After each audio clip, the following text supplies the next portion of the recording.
लखीमपुर खीरी में तो किरकिरी सर मंत्री पुत्र ने कराई ना संबित पात्रा जी।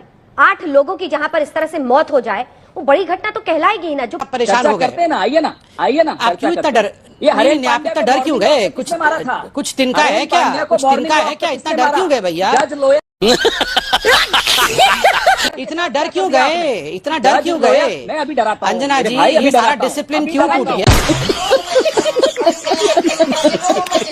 चिल्ला रहे थे, शांति से बैठिए, लीगल नोटिस भेजेंगे। आइए देखते हैं, मजा आएगा। ये लखीमपुर खीरी में तो किरकिरी सर मंत्री पुत्र ने कराई ना संबित पात्रा जी। 8 लोगों की जहां पर इस तरह से मौत हो जाए वो बड़ी घटना तो कहलाएगी ना। जो परिस्थितियां वहां पर बनी और मंत्री पुत्र गायब रहे, एक दिन पहले तक इंटरव्यू दे रहे थे सर। देखिए, वरुण गांधी जी की बड़ी चिंता कर रहे थे कांग्रेस के प्रवक्ता और कह रहे थे कि हमने उनके आवाज उठाने पर उनको साइडलाइन कर दिया। आप इनको याद दिलाइए, आज से 1 हफ्ते पहले कपिल सिब्बल बेचारे ने क्या कुछ प्रेस कॉन्फ्रेंस कर दिया था। टमाटर खाने पड़े थे, टमाटर। उनका कार तोड़ दिया था राहुल गांधी ने, और राहुल गांधी की सेना ने जाके उनके घर के ऊपर पत्थरबाजी की थी। ये तो हालत कपिल सिब्बल की। माधवराव सिंधिया और राजेश पायलट के साथ तो क्या किया ये पूरा हिंदुस्तान जानता है। आखिर उनकी जो रहस्यमयी मृत्यु हुई है उसके पीछे कौन जिम्मेदार है, इस पर बहुत सारी चर्चाएं होती है। मैं आक्षेप नहीं लगा रहा हूँ, चर्चाएं होती रहती लगाइए। इसलिए यहाँ पर आकर आप शर्मिंदगी करिए। मैं चिल्ला नहीं रहा था। आपने कुछ किया है क्या जो आप इतना परेशान हो गए? आप क्यों इतना डर, आप इतना डर क्यों गए? कुछ तिनका है क्या? कुछ तिनका है क्या? इतना डर क्यों गए भैया? इतना डर क्यों गए? इतना डर क्यों गए? अंजना जी, ये सारा डिसिप्लिन क्यों टूट गया? अभी तो ये बड़ा डिसिप्लिन सिखा रहे थे, ये तो बड़ा डिसिप्लिन सिखा रहे थे, ये तो बड़ा लोकतंत्र का पुरोधा बने हुए थे। पवन जी, क्योंकि इन्होंने अमित शाह और मोदी के खिलाफ जरा पवन जी को चुप कराइए इनको। अब सारा इनका डिसिप्लिन टूट जाए। मिलेगा जवाब देने का इसके बाद फौरन आपके पास आऊंगा। अरे आपका राहुल गांधी का सिक्का चल नहीं रहा है, शर्माए हम लोग बैठ के कमाल की बात है। एक सेकंड, वापस पवन जी सिंधिया जी के पवन जी और ना ही राजेश पायलट जी के। अब ये पूरी तरह से चिल्लाते रहेंगे, आपके इनकी आवाज को जवाब कम कर दीजिए। दीजिए ताकि हम शालीनता के साथ डिबेट करें। पांड्या ने हरेन पांड्या की पत्नी ने देखिए, आरोप मैं लगाया जरा शांति से बात कर लूं। इनकी ये पूरी तरह बौखला गए हैं। इसी प्रकार से इसी प्रकार से डिबेट का हनन करेंगे। मैं शांति से बैठा हूँ, ये पूरा कर ले तो इनको कोने में भेजिएगा, फिर मैं बोलूंगा। सिंधिया जी का बेटा तो आपके साथ है, लगाया आरोप। ऐसे आ जाते हैं, मुंह उठाकर कुछ भी बोल देंगे और हम बर्दाश्त अच्छे से जवाब दीजिएगा। अभी पूरा लीगल मौका आपको नोटिस मिलेगा, लेकिन अपनी बारी में दीजिए। मैं लीगल नोटिस भेजूंगा आपको।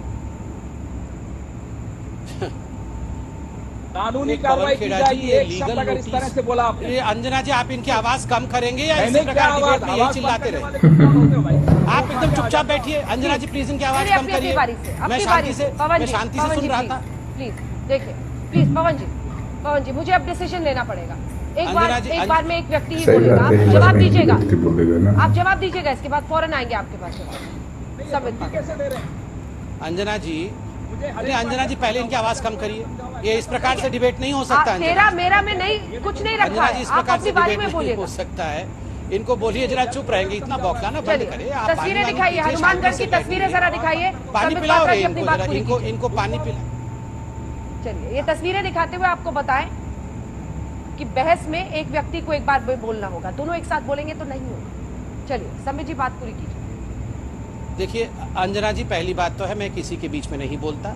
अभी वो आपको भी धमका रहे थे कि बीच में मत बोलो, क्योंकि आपने बीजेपी की प्रवक्ता के बीच में नहीं बोला। मेरे को बोलने नहीं दे रहे हैं और ये लोग चले आए हैं यहाँ डेमोक्रेसी की बात कर। और अंजना जी 4 बार इन्होंने बोला कि आप मुंह उठा के चले आते हैं डिबेट करने, मुंह उठा के चले आते, क्यों नहीं? मेरा लीडर नरेंद्र मोदी है, विश्व का जाना माना लीडर है। मुंह उठाकर छाती पीट के डिबेट करने आऊंगा, कोई डरने या शर्माने की बात नहीं है। कोई 5000 करोड़ नहीं खाया है मेरे प्रधानमंत्री ने, 58-54 नहीं खाया है। शर्माओ आप लोग कांग्रेसियों, जिसके पास राहुल गांधी जैसा नेता हो, जिसके माँ बेटे दोनों बेल पे बाहर हो, आप मुंह उठा के कैसे चले आते हो? इस विषय पे चिंता कर लो। और शर्माना चाहिए मोदी जी को। काहे को शर्माए मोदी जी? काहे को शर्माए मोदी जी? 24 घंटे पसीने बहाए, 24 घंटे मेहनत कराए और शर्माए मोदी जी? तो उस पर तो क्यों नहीं शर्माए राहुल गांधी? जो पसीना किसने फेरा सर? उस पर पसीने पर पानी किसने फेरा? गृह राज्य मंत्री के सुपुत्र ने ना। देखिए अंजना जी, आप ही बताइए ना सर, अगर वो उसी दिन उपलब्ध रहते तो इतनी किरकिरी नहीं होती ना।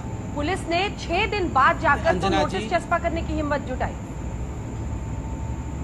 देखिए अंजना जी, पुलिस अपना काम कर रही है, सभी संगठनों ने बैठ करके प्रेस कॉन्फ्रेंस किया। आज जुडिशियल कस्टडी में है, सारा विषय सामने आएगा और कभी भी अन्याय नहीं। किंतु आप एक बात बताइए, यहाँ पर ये लोग जो कांग्रेस कर रहे हैं, क्यों?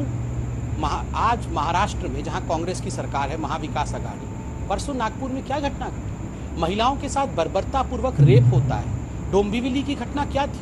महिलाओं के साथ डोंबिवली में रेप होता है। साकिनाका में महिलाओं के साथ रेप होता है। वहाँ कोई आवाज उठाने के लिए नहीं है, कोई प्रेस कॉन्फ्रेंस करने के लिए नहीं है। और कल महाराष्ट्र में हम देख रहे थे कि दुकानदारों के ऊपर अत्याचार, ऑटो चालकों के ऊपर बर्बरता, हनुमानगढ़ में किसानों के ऊपर लाठी बरसा करके उनके माथे को फोड़ करके ये सारे किसान वहां हनुमानगढ़ में अस्पताल में भर्ती है। एक दिन किसी भाई बहन ने ट्वीट किया? ये राहुल गांधी और प्रियंका वाड्रा ने एक दिन ट्वीट किया? नहीं। वैसे राहुल गांधी जाते हैं, ऐसे ही करते करते जाते चले जाएंगे, वो हमें उस पर आपत्ति नहीं है।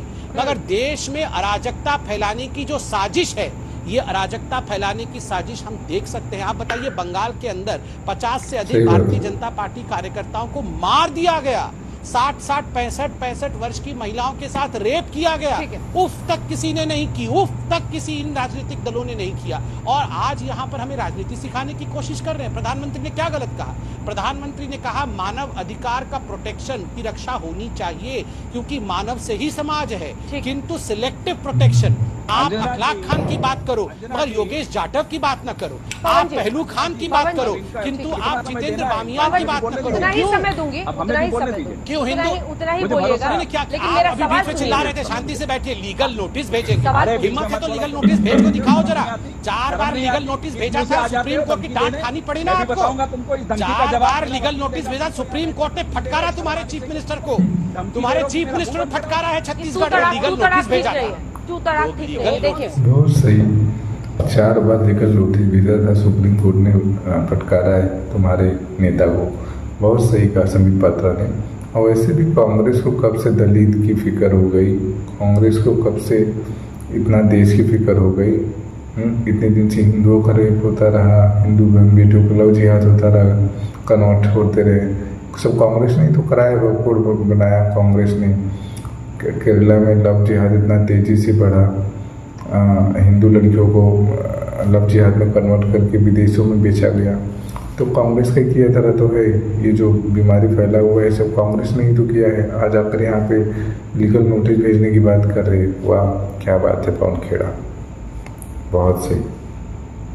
पर संबित पात्रा ने बिल्कुल सही कहा है। तो दोस्तों, आपका इस डिबेट के बारे में क्या कहना है हमें कमेंट करके जरूर बताइएगा। अगर आपको इस डिबेट में मज़ा आए तो जरूर कमेंट करिएगा।